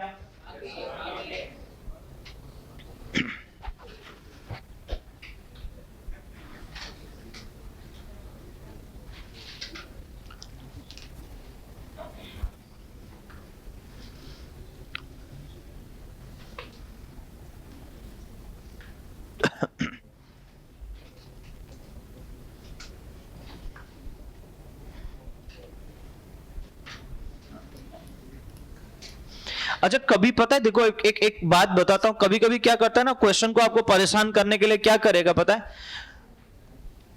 वो ऐसा फॉर्म आपको सीधा तो आपके दिमाग में आ जाएगा ऐसा बन सकता है, लेकिन उसने क्या करेगा, क्वेश्चन को यहां से उठा के रख देगा रिवर्स, क्योंकि इंटर कन्वर्टेबल तो है, तो क्वेश्चन को यहां उठा के रख देगा, यहां से आपको यह बनाना पड़ेगा। तो अब क्या है बेटा, उस चीज में कंफ्यूज मत होना। तो आपको क्या करना है, अगर वो टॉटोमेरिज्म की कंडीशन आपको दिख रही है कि ये टॉटोमेरिज्म की कंडीशन है, जैसे ये स्ट्रक्चर बना, अब ये स्ट्रक्चर बना, तो जैसे कि उसने बोला कि स्ट्रक्चर आपका बना है, तो इसका टॉटोमराइजेशन बताइए। अब आपको कनेक्ट हो जाना चाहिए कि भाई ये इसका टॉटोमराइजेशन होके स्ट्रक्चर ऐसा बनना है, तो वो केसेस आपको याद है, ये कहां से बनता है, तो आप कनेक्ट तो ऑटोमेटिकली उसको रिवर्स भी ले जाओगे। अगर सपोज करो ये आपको ये टाइप ही नहीं पता, फिर ये भले कितना भी वहां पर आप कनेक्ट करना चाह रहे हो, तो आपको पता ही नहीं चल पाएगा कि उसका रियल फॉर्म जो दूसरा बनेगा वो कौन सा बनेगा, क्योंकि है तो इंटर कन्वर्टेबल। तो क्वेश्चन में आपको जरूरी नहीं है कि यही फॉर्म उठा के रख दे, क्वेश्चन में इस फॉर्म को उठा के रख दिया, तो आपको समझ में आना चाहिए भाई उसको हम इस फॉर्म में भी चेंज कर सकते हैं। Got it everyone? समझ पाए ना मेरी बात को बेटा, क्या कहना चाह रहा हूं मैं? यस और नो? हाँ, तो मेरा पॉइंट यह बेटा कि अगर रिवर्स क्वेश्चन बनता है तो उससे परेशान होने की जरूरत नहीं है, उसका ओरिजिनल फॉर्म आपको पता है तो आप उसको बना के देखिए, आपको खुद पता चल जाएगा। Got it? समझे? ठीक है, नेक्स्ट टाइप फोर्थ में अगर हम आते हैं बेटा, तो फोर्थ टाइप मैंने जो यहां पर ग्रुप थे बेटा, देखिए इसमें से ये दो ग्रुप तो सेम रहेंगे, ये ग्रुप हो चुका है, ये ग्रुप हुआ है नहीं है, तो इस पे बात करते हैं, फिर इस पे बात बेटा, ठीक है? तो ध्यान दो बेटा, हमारे पास CH, बातें नहीं है बेटा प्लीज,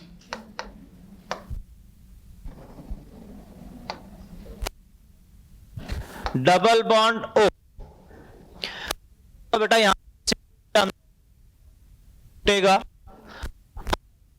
इस टाइप से कंडीशन की बनेगी, CH डबल बॉन्ड NOH, ऐसा ही बन जाएगा, सही है? एंड फिफ्थ कंडीशन बेटा हमारे पास HCH, यहां पर CH डबल बॉन्ड NH है, ऐसा ही है लास्ट केस। तो ध्यान दो बेटा, यहां पर भी वही कंडीशन हमें मिल जाएगी, ये सीधा सीधा बॉन्ड इधर टूटेगा, H निकल के यहां अटैक कर लेगा, तो HCH double bond CH single bond NH। Done? बात कनेक्ट हुई सबको? तो ये ध्यान दीजिएगा बेटा, बहुत इंपॉर्टेंट कंडीशन है। मैं फिर से आपसे ये कहना चाह रहा हूं, it is very very important. और इनवर्स तो वो जरूर कर सकता है बेटा, जैसे हम कह रहे हैं ना, रिवर्स जरूर जा सकता है। तो अगर क्वेश्चन को उल्टा करके उसने पूछ लिया तो आपको समझना पड़ेगा। और ध्यान रखना, आगे जब हम बैकमैन रीअरेंजमेंट पढ़ते हैं तो उन जगहों पर इनका बहुत ज्यादा यूज दिखता है। मतलब मैं ये तो जस्ट एक एग्जांपल दे रहा हूं, ऐसे बहुत सारे रीअरेंजमेंट हम पढ़ेंगे तो जिनमें इसका यूज आपको, यानी टॉटोमेरिज्म का यूज होते हुए दिखेगा। तो अगर आप ध्यान दो, अगर आपको क्लियर नहीं और वहां पर आप परेशान होते रह रहे हो तो फिर आपको कनेक्ट नहीं करने वाली बात। ये सब चीजों का इंपॉर्टेंस बहुत ज्यादा है, इसलिए आपको बताना चाह रहा हूं। तो ट्रायड सिस्टम अगर आपका बन रहा है बेटा, वो किस वजह से बन रहा है आप समझ पाए? एक और सिस्टम आता है बेटा, वो है डायट सिस्टम। एक और सिस्टम आता है डायट सिस्टम। अब डायट सिस्टम केवल उसका एक ही एग्जांपल है। अगर मैं इसके बात करूं तो जनरली एक मोस्ट कॉमन एग्जांपल जो सबसे ज्यादा आपने देखा भी है, यूज होने वाला एग्जांपल है HC ट्रिपल बॉन्ड N।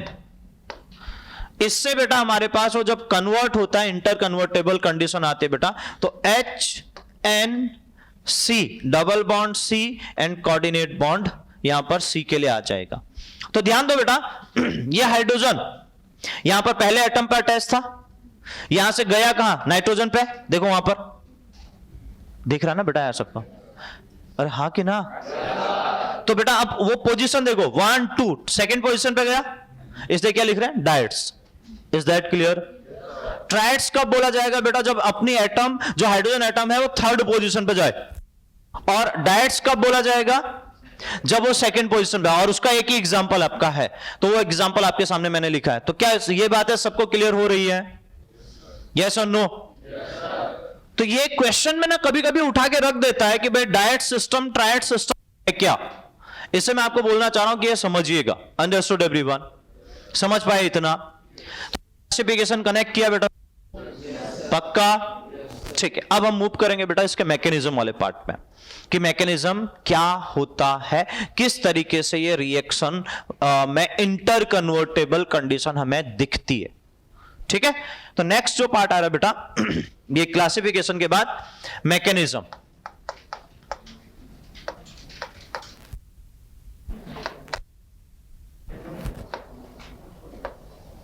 ठीक है, ये बहुत इंपॉर्टेंट है बेटा, क्योंकि इससे समझ पाओगे कि आपका वो जो कन्वर्जन होता है या इंटर कन्वर्टेबल जो कंडीशन बन रही है बेटा, वो कितना इंपॉर्टेंट है और वो किस तरीके से आपका प्रोसीड करेगा।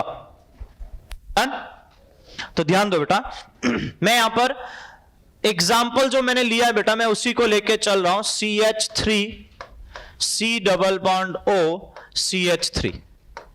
और पहला केस मैं बना रहा हूं इस मैकेनिज्म में, जो पहला केस है इन बेसिक मीडियम।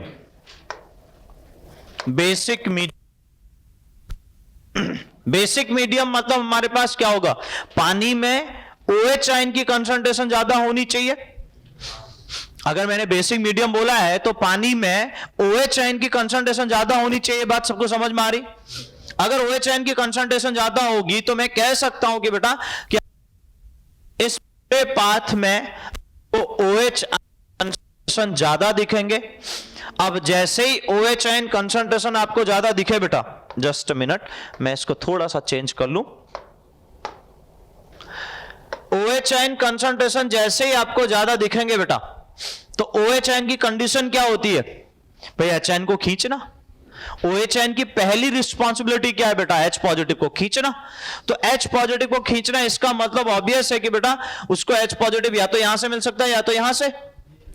अब जैसे उसने H पॉजिटिव खींचा तो इलेक्ट्रॉन पेयर तो कार्बन को देके जाएगा, और यह पॉजिटिव कंप्लीटली इसके साथ चले जाएगा और किसके फॉर्म में निकल जाएगा? माइनस ऑफ H2, यानी H2 रिलीज हो जाएगा। Got it? इतना समझे? इतना सबको कनेक्ट हुआ बेटा? बताइए यस और नो? हाँ जी। OH आयन क्या करेगा बेटा, पहले H पॉजिटिव को खींचना चाहेगा। अब मैं बोल रहा हूं बेटा H पॉजिटिव इसको मिल कहां रहा है भाई, 2 कार्बन पे जो हमारे पास CH3 ग्रुप है वही हाइड्रोजन और तो कहीं है नहीं, तो वहीं से निकाल सकता है। अब मुझे बताइए बेटा, कार्बन से जब H पॉजिटिव निकलेगा, जिस कार्बन से हाइड्रोजन लगे हैं उस कार्बन से H पॉजिटिव निकलेगा, तो कार्बन पे चार्ज कौन सा आएगा, बोलो। और कौन सा चार्ज आएगा, नेगेटिव चार्ज आया। अगर कार्बन पे नेगेटिव चार्ज आया तो आपको मैं बोल सकता हूं कि एसिडिक हाइड्रोजन वहां पर अच्छा है, बोलूंगा तो आपको क्या समझना है बताइए। अगर मैंने बोला कि वहां पर एसिडिक हाइड्रोजन है या ज्यादा एसिडिक हाइड्रोजन है ये बोला, तो आप क्या कनेक्ट करोगे कि एसिडिक हाइड्रोजन होगा तो उसके लिए कंडीशन क्या होनी चाहिए, बोलो बोलो बोलो।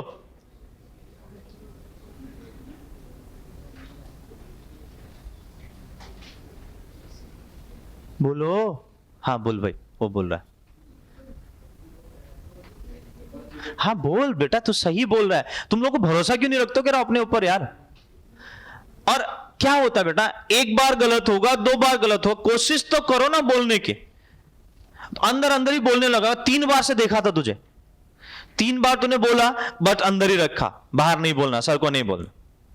ये मत कर बेटा, इससे तेरा कॉन्फिडेंस लेवल डाउन होगा। और ये 100% तुझे खुद पे भरोसा नहीं तो कहीं पर भरोसा नहीं हो सकता, मैं फिर से बोल रहा हूं, ठीक है। यस, कॉन्जुगेट बेस, बस जितना स्टेबल कॉन्जुगेट बेस होगा बेटा उतना हमारा H पॉजिटिव इजीली रिलीज होगा। आपको क्या करना है, H पॉजिटिव निकाल के कॉन्जुगेट बेस बना लो। अब कॉन्जुगेट बेस क्या बनेगा बेटा, सीधे सीधे यहां ध्यान दो, CH2 पे negative charge, single bond C, double bond O, CH3 बना ये ऐसा, बोलो यस और नो। अब मैं ये कहना चाह रहा हूं बेटा, हाँ भाई OH नेगेटिव ने H पॉजिटिव को खींचा, अगर सपोज ये OH नेगेटिव नहीं होता ना तो ये H पॉजिटिव बाहर नहीं निकल पाता। अब वो H पॉजिटिव इजीली निकल पाया तो इसके पीछे 2 रीजन है, एक तो OH नेगेटिव खींच रहा है, दूसरा हमारे पास यहां पर जो कार्बन पे जो CH2 नेगेटिव चार्ज आया वो स्टेबल होना चाहिए, जिसे हम क्या कह रहे हैं बेटा, कॉन्जुगेट बेस। अगर ये स्टेबल भी हुआ और साथ में इसलिए इजीली खींचा भी तो रिएक्शन फॉरवर्ड डायरेक्शन में फेवरेबल कंडीशन मानी जाएगी। फेवरेबल का मतलब आगे मूव करना चाहेगी। अंडरस्टूड एवरीवन, बात समझ में आई। तो अब मुझे बताओ बेटा, क्या ये नेगेटिव चार्ज स्टेबल है? अच्छा क्यों है बेटा, बता सकते हो? माइनस आई की वजह से है ना, या रेजोनेंस है, माइनस M ग्रुप लगा है, जो विड्रॉइंग ग्रुप होगा बेटा आपका वहां वो डीलोकलाइजेशन में चले जाएगा। आप याद करो बेटा, बीटा कीटो एसिड वाला केस, वहां पर ऐसा ही किया था हमने। CO2 निकालने के बाद उस कार्बन पे CH2 पे नेगेटिव चार्ज लेके आए थे हम। कुछ याद आ रहा है?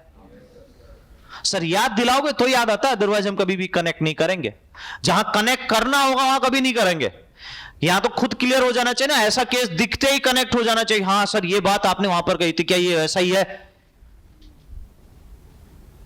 तो जिसको याद आएगा बेटा उससे कि बेटा ये हमारे पास स्टेबल तो होगा due to resonance, due to minus M group. समझे कि नहीं समझे? तो अब बेटा ये क्या करता है, यहां पर सीधे सीधे अंदर शिफ्ट होता है बेटा, रेजोनेंस बना देगा। और रेजोनेंस की वजह से बेटा हमारे पास स्ट्रक्चर कुछ ऐसा बन जाएगा, CH2 डबल बॉन्ड CO, यहां नेगेटिव चार्ज और यहां पर CH3। अब इतनी बात सबको समझ में आई? बताओ जल्दी से। ठीक है, आगे का स्टेप बाद में करूंगा, पहले यहां ध्यान दो। ये जो स्टेप है बेटा इसको हम बोलते हैं स्लो स्टेप। और स्लो स्टेप जो होता है बेटा RDS होता है। RDS का मतलब rate determining step, rate determining step. RDS का मतलब रेट डिटरमाइनिंग स्टेप, जो रेट को आपको बता पाएगा किसी भी रिएक्शन का। रेट, रेट का मतलब एक टाइप ऑफ वेलोसिटी ही है, कितने टाइम पर उसकी कितनी रिएक्शन कंप्लीट हो पाएगी। ठीक है, तो वो रेट आपको डिटरमाइन करेगा फर्स्ट स्टेप, जो स्लो स्टेप होता है। हर हमेशा स्लो स्टेप ही RDS होगा, ये ध्यान रखिएगा आगे के लिए भी। सेकेंड स्टेप ये जो बनेंगे बेटा, आप इसके बाद स्पेशली यहां पर, ये तो रेजोनेटिंग बना, इसके बाद ये जो स्टेप बनेगा वो फास्ट स्टेप कहलाएगा। ठीक है, ये फास्ट स्टेप होगा, it is not a slow step. अब यहां पर क्या होगा बेटा, ऑक्सीजन पे नेगेटिव चार्ज आ चुका है। अब सीधा सीधा पॉइंट ये बेटा कि H2O जो निकला था हमारा, यहां से ये H पॉजिटिव निकल के सीधे इस पर अटैक लेगा और उसका बेसिक मीडियम फिर से उसको मिल जाएगा। क्यों? इलेक्ट्रॉन इसके पास ही रहेंगे, तो OH ग्रुप निकल गया, H पॉजिटिव जाके सीधे सीधे इस पर अटैक कर लेगा। तो क्या बन जाएगा बेटा मेरे पास, CH2 double bond COH and CH3 बना इनॉल फॉर्म। अब हां ना तो बोल सकते हो यार बेटा, इनॉल फॉर्म बना। सो कीटो से इनॉल फॉर्म कन्वर्ट हुआ बेटा बेसिक मीडियम की वजह से। तो ये आपके सामने पूरा उसका पाथ है। Any doubt? ठीक है, मैकेनिज्म थोड़ा सा बताने के पीछे रीजन क्या है बेटा, क्यों? क्योंकि इस इंटर कन्वर्जन को होने के लिए मीडियम की जरूरत चाहिए, बिना मीडियम के रिएक्शन प्रोसीड नहीं कर पाएंगे। बात समझ में आई? इस इंटर कन्वर्टेबल को होने के लिए बेटा मीडियम की जरूरत होती है, और बिना मीडियम के वो रिएक्शन प्रोसीड नहीं कर पाती है, इसलिए हम बेटा यहां पर मीडियम ऐड करते हैं। Got it everyone? क्या इतनी बात सबको समझ में आई? अगर इतना समझ में आया बेटा तो ये बेसिक मीडियम का पार्ट था। मैं इसी के साथ साथ एसिडिक मीडियम पर आप डिस्कशन कर लेता हूं। इन एसिडिक मीडियम,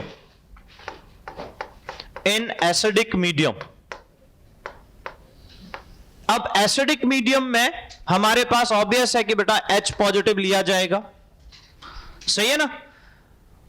अरे सही है। पानी में H आयन की कंसंट्रेशन ज्यादा होगी कि OH आयन की? बताइए। H आयन की कंसंट्रेशन ज्यादा होगी, तो ऑब्वियस है कि बेटा यहां पर मैं लिख सकता हूं सेम उसी तरीके से कि CH3 C double bond O CH3। अब जैसे बेटा आपने एसिडिक मीडियम ऐड किया, H पॉजिटिव डाला, and we know that H positive is the highly unstable cation in all type of cations. जितने भी कैटाइन होते हैं बेटा उसमें H पॉजिटिव हाईली अनस्टेबल होता है। अब क्यों होता है ये थोड़ा सा आप लोगों को भी पता होना चाहिए। क्यों?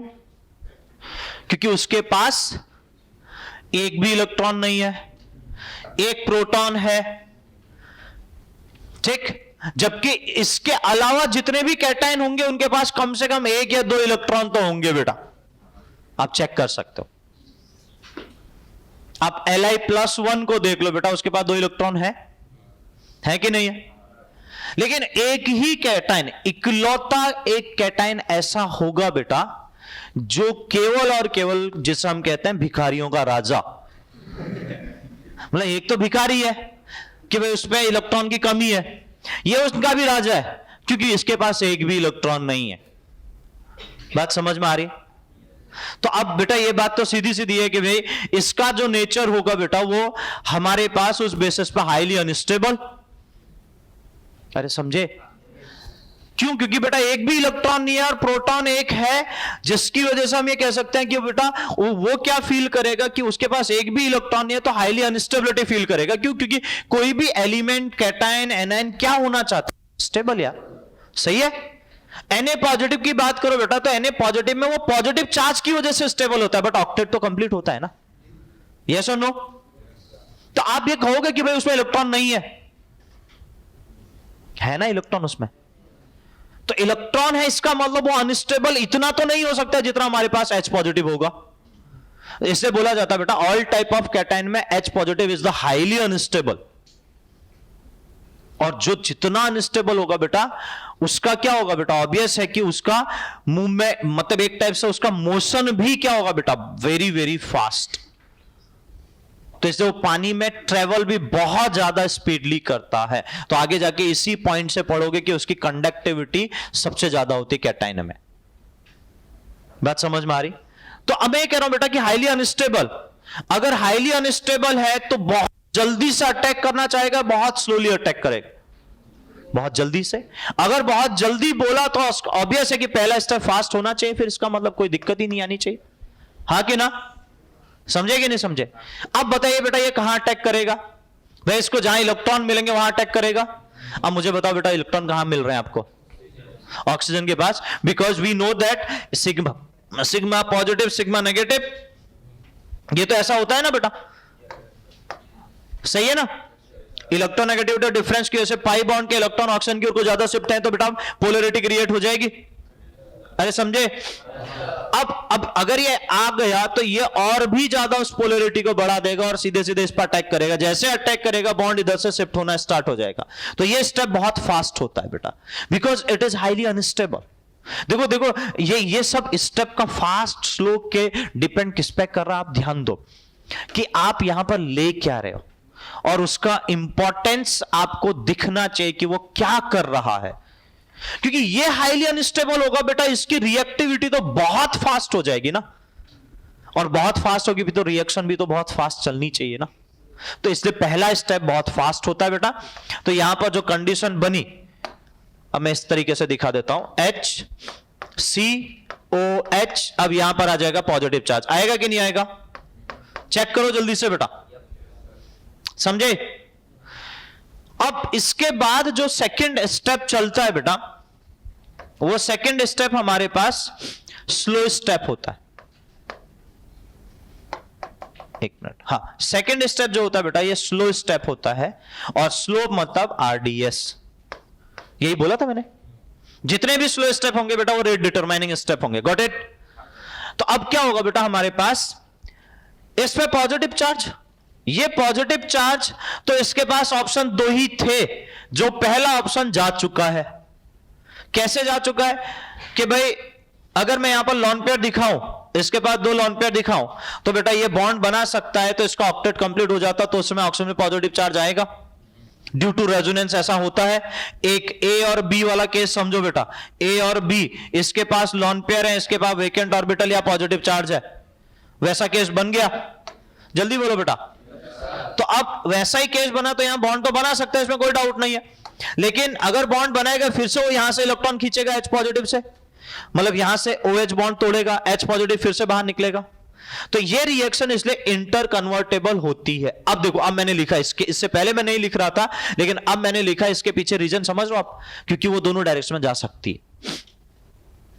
लेकिन अगर ये जैसे ये प्रोडक्ट बना बेटा, यहां पर उसको कंडीशन मिल गई कि ये जैसे एसिडिक मीडियम डाला है, एसिडिक मीडियम मतलब आपने बाहर से कोई एसिड डाला होगा, एसिड का कोई कॉन्जुगेट बेस भी तो होगा, ये बात तो सब समझ है। अगर कॉन्जुगेट बेस है तो उस बेस को मैं यहां पर ले लेता हूं, ये बेस नेगेटिव। अब ये बेस क्या कर रहा है बेटा, ये बेस नेगेटिव H पॉजिटिव को खींचना चाहता है, लेकिन साथ में बेटा ये जो बॉन्ड है इसके इलेक्ट्रॉन यहां पर जाना भी चाहते हैं, क्योंकि कार्बन पे पॉजिटिव चार्ज है जो अनस्टेबिलिटी क्रिएट कर रहा है। तो इसलिए क्या होता है, दोनों कंडीशन एक साथ चलती है, लेकिन ये दोनों कंडीशन स्लो प्रोसेस है, फास्ट प्रोसेस नहीं है, आराम से होता है। प्रोटॉन का निकलना यानी H पॉजिटिव का निकलना इस सिचुएशन में, दोनों केसेस में इज द स्लो स्टेप। देखो यहां पर भी H पॉजिटिव जब निकाला था तो स्लो लिखा था, यहां पर भी H पॉजिटिव निकाला तो स्लो स्टेप लिख रहा हूं। Got it everyone? तो ये H पॉजिटिव को आप खींच के ले जाएगा बेटा ये बेस, तो अब ये सीधा सीधा कंडीशन क्या बन जाएगी, CH2, और यहां इस पे नेगेटिव चार्ज, इस पे पॉजिटिव, डबल बॉन्ड में आ जाएगा। सो डबल बॉन्ड C और इधर OH और हमारे पास CH3। अब मुझे बताइए बेटा फिर से इनॉल बन गया कि नहीं बना? यस और नो? ये कीटो फॉर्म था, कीटो से इनॉल बना, बात समझ में आ गई सबको? तो इस तरीके से बेटा हमारे पास एक कंप्लीट कन्वर्जन चलता है, कीटो से इनॉल फॉर्म बनने तो प्रोसेस है, कंप्लीट पाथ है बेटा, वो एसिडिक मीडियम और बेसिक मीडियम दोनों मीडियम से डिसाइड किया जाएगा। इतना कनेक्ट हुआ? तो बेटा इतना हमें यहां पर कंप्लीट करना है। इसके बाद हम यहां पर स्टेबिलिटी की बात करेंगे कीटो इनॉल को। उससे पहले मैं आपको नंबर ऑफ इनोलाइजेशन हाइड्रोजन की बात करूंगा, फिर हम स्टेबिलिटी में मूव करेंगे, फिर हमारे पास डी एक्सचेंज पे आ जाएंगे जो बहुत इंपॉर्टेंट पार्ट है। Got it?